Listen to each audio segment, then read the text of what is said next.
I'm a 28-year-old woman, and for as long as I can remember, Christmas hasn't been about family or joy. It's been a performance, a power play orchestrated by my mother. Every year, she turned gift-giving into a spectacle, a carefully staged event where she played the role of the generous, doting mother. For my younger brother and sister, Christmas morning meant piles of expensive presents, brand new gadgets, designer clothes, the latest gaming consoles. One year, my brother got a car, a whole car. For me, the gifts were never just bad, they were humiliating. A pack of off-brand socks, a thrift store sweater 2 sizes too big, self-help books about finding direction in life. When I was 16, she gave me a weight loss guide for teenage girls, even though I wasn't even overweight. I remember sitting there holding that book while my siblings unwrapped the latest iPhones. My mother beamed at me, waiting for me to thank her. The room was full of family, relatives who laughed awkwardly, who looked away, who pretended not to see the blatant favoritism. If I dared to show even a flicker of disappointment, she had a rehearsed response ready. "You should be grateful for what you get," she'd announced to the room. Some kids don't get anything at all. So, every year the same script. If I smiled and played along, I was finally maturing. If I looked upset, I was spoiled and selfish. It didn't matter what I did, she always won.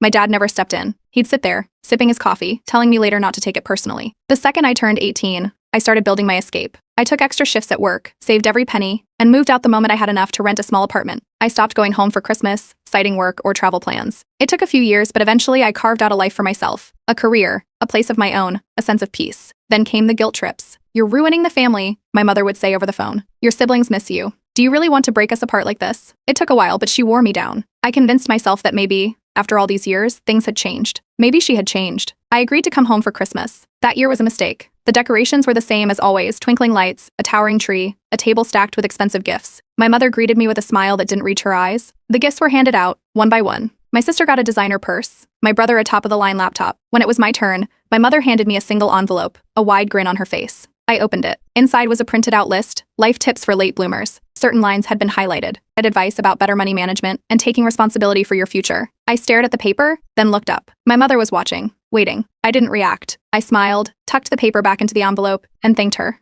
She looked almost disappointed. She wanted me to crack, to lash out, to cause a scene, to play the role of the ungrateful daughter so she could deliver her favorite line. I knew this would happen, but I had already started planning my revenge. Over the years, I had worked my way up the corporate ladder. I made smart investments, stayed out of debt, and built a financial stability my parents had never managed. My mother spent money recklessly, big vacations, designer clothes, expensive furniture, always flaunting wealth she didn't have. She had built an image of success, but I had started noticing cracks in the foundation. Then, a few months ago, I found out the truth. I was catching up with an old family friend who worked in finance when they casually mentioned something about pre-foreclosure notices. My mother's name had come up in a list. I checked for myself, and there it was, her house was about to be taken by the bank. The same house where she had humiliated me every year. The house where she had held her power over me for so long. It didn't take long to confirm everything. My father had always been bad with money, but this time, my mother's reckless spending had caught up with her, and the bank wasn't giving her a way out. The moment I saw that notice, I made a decision. I met